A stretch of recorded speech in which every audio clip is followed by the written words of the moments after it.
Hello and welcome to the workshop. Thank you for tuning in.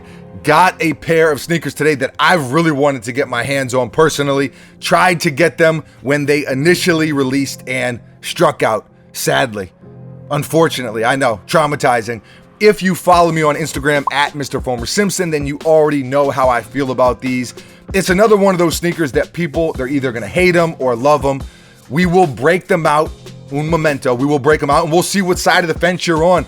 Are they worth the resale prices? Are they worth the hype?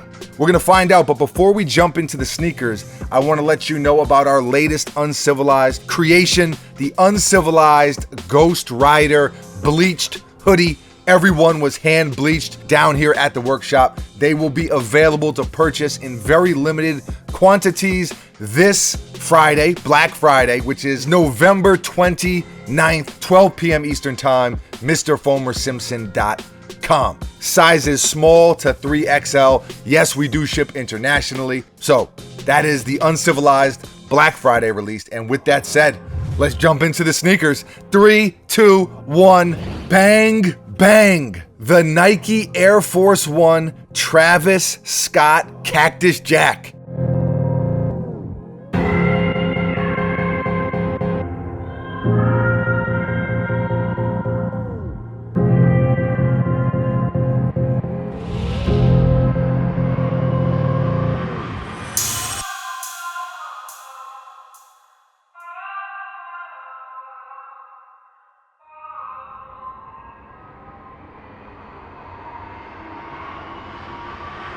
These released a couple weeks ago and retail was $160, which is a lot for an Air Force One, but as you'd expect, they sold out instantly anyway. Shouts to Kicks Are For Us for the assist, local resale shop down here in Tampa, Florida, and if you tune in regularly, then you know we are up there a lot. Now, these initially dropped in Houston only via the Sneakers Stash, then a little while later on the Travis website through online raffle, and then on the Sneakers app and in stores after that. So I guess you could say they were available in several places, although it didn't seem to make them any easier to get, unfortunately, for a lot of people, myself included.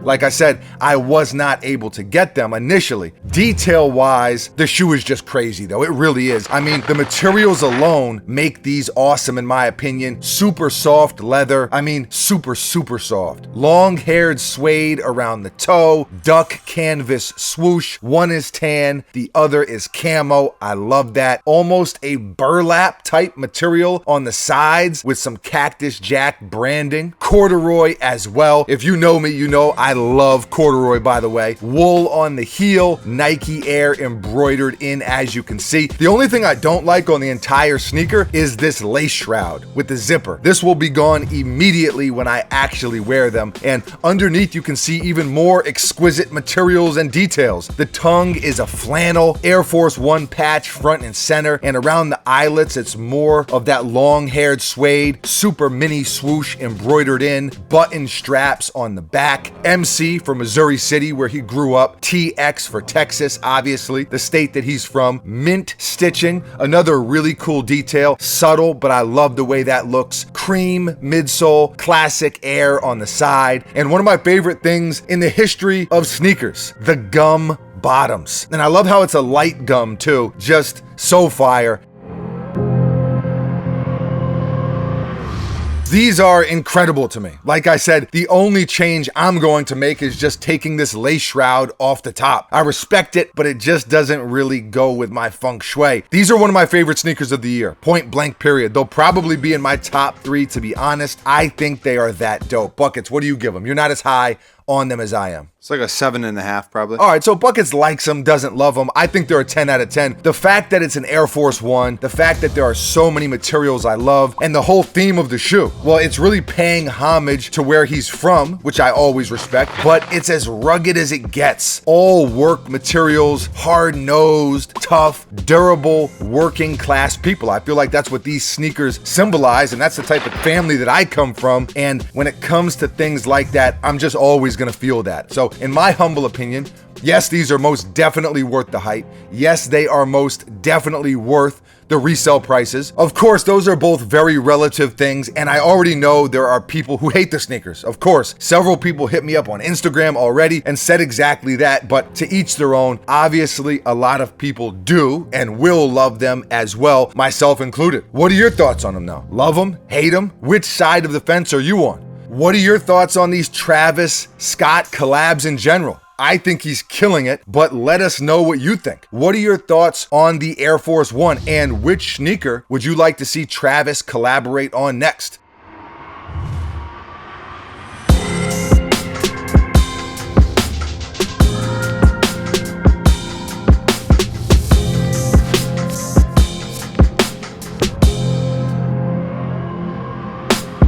Leave a comment below and let us know. Always love to hear from you. Thank you for watching. You are very, very appreciated. We will be back tomorrow, mañana. Same time, same place, right here at the workshop with a brand new sneaker. Until then, adios.